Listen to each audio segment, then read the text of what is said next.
आषाढी एकादशी, जिला देवशयनी एकादशी किंवा महाएकादशी असेही म्हणतात, या दिवसाला आध्यात्मिक आणि पौराणिक महत्त्व आहे.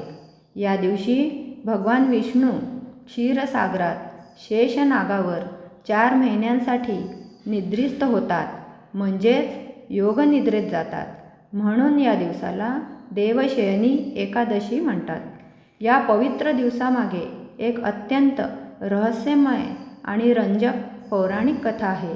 यात एका पराक्रमी राक्षसाचा वध आणि एका महाशक्तीचा जन्म दडला आहे. ऐकूयात आषाढी एकादशीची रहस्यमय कथा. सत्ययुगात मूर नावाचा एक अत्यंत बलवान आणि भयानक राक्षस होता.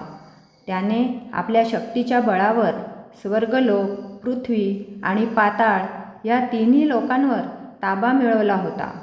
इंद्रासह सर्व देव त्याचे अत्याचार सहन करू शकत नव्हते. मूर राक्षसाने देवांना स्वर्गातून हाकलून दिले होते, ज्यामुळे सर्व देव भयभीत होऊन भगवान विष्णूकडे मदत मागण्यासाठी गेले. देवांची व्यथा ऐकून भगवान विष्णू अत्यंत क्रोधित झाले. त्यांनी देवांचे रक्षण करण्यासाठी मूर राक्षसाविरुद्ध युद्ध पुकारले. हे युद्ध सामान्य नव्हते.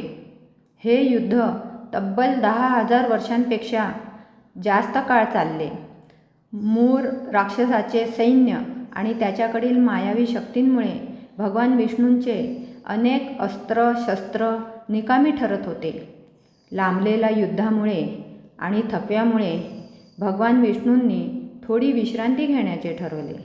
ते बद्रिकाश्रम म्हणजेच बद्रीनाथ येथील एका लांब, अंधाऱ्या आणि रहस्यमय गुहेत गेले, जिला सिंहवती गुहा म्हटले जाते. तिथे भगवान विष्णू गाढ योगनिद्रेत गेले. मूर राक्षस विष्णूंचा पाठलाग करत त्या गुहेत पोहोचला. भगवान विष्णूंना निद्रिस्त अवस्थेत पाहून त्याला वाटले की शत्रूचा वध करण्याची हीच सुवर्णसंधी आहे. जसा तो भगवान विष्णूंवर तलवार उचलणार, तितक्यात एक महा रहस्यमय घटना घडली. भगवान विष्णूच्या शरीरातून, तेजस्वी अवयवांमधून एक अत्यंत सुंदर, दिव्य आणि शस्त्रधारी देवी प्रकट झाली. तिच्या अंगातून निघणाऱ्या प्रकाशामुळे संपूर्ण गुहा उजळून निघाली. मूर राक्षसाने त्या देवीवर हल्ला करण्याचा प्रयत्न केला, पण त्या देवीने आपल्या एकाच हुंकारात आणि पराक्रमाने मूर राक्षसाला जमिनीवर पाडले आणि त्याचा शिरच्छेद केला.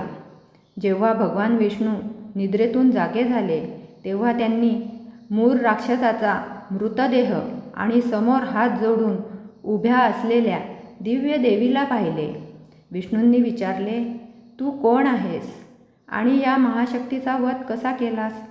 देवी म्हणाली, प्रभू, मी तुमच्याच शरीरातील शक्ती आणि तेजाचा अंश आहे. या राक्षसाने तुमच्या निद्रेचा गैरफायदा घेण्याचा प्रयत्न केला, म्हणून मी याचा वध केला. भगवान विष्णू त्या देवीवर अत्यंत प्रसन्न झाले. तो दिवस आषाढ महिन्यातील शुक्ल पक्षातील 11वा दिवस होता. विष्णूंनी तिला वरदान दिले, तू माझ्या शरीरातून 11व्या तिथीला प्रकट झालीस, म्हणून तुझे नाव एकादशी असेल.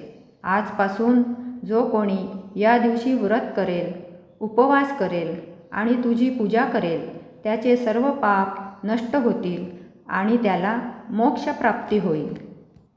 आता आपण या कथेचे आध्यात्मिक रहस्य काय आहे बघूयात. ही कथा केवळ एका राक्षसाच्या वधाची नाही, तर मानवी शरीराचे एक मोठे रहस्य सांगते. आता मूर राक्षस म्हणजे काय? मूर हा आपल्या मनातील अहंकार, वासना आणि वाईट विचारांचे प्रतीक आहे. 10,000 वर्षांचे युद्ध काय आहे? हे आहे आपल्या मनातील चांगल्या आणि वाईट विचारांचे अविरत चालणारे युद्ध. 11वी तिथी आणि एकादशी म्हणजे काय? आपल्या शरीरात 5 ज्ञानेंद्रिय, 5 कर्मेंद्रिय आणि 11वे मन असते.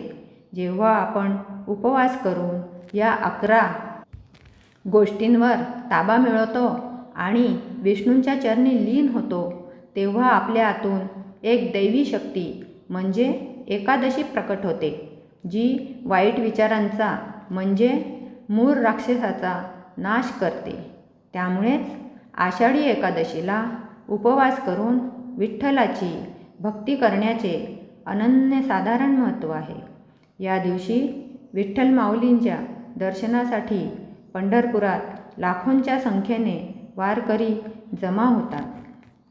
बोला पुंडलिक वरदे हरी विठ्ठल, श्री ज्ञानदेव तुकाराम, पंढरीनाथ महाराज की जय. विठ्ठल विठ्ठल विठ्ठल विठ्ठल विठ्ठल विठ्ठल विठ्ठल विठ्ठल. माझे असेच व्हिडिओ बघण्यासाठी लाईक आणि सबस्क्राईब करायला विसरू नका.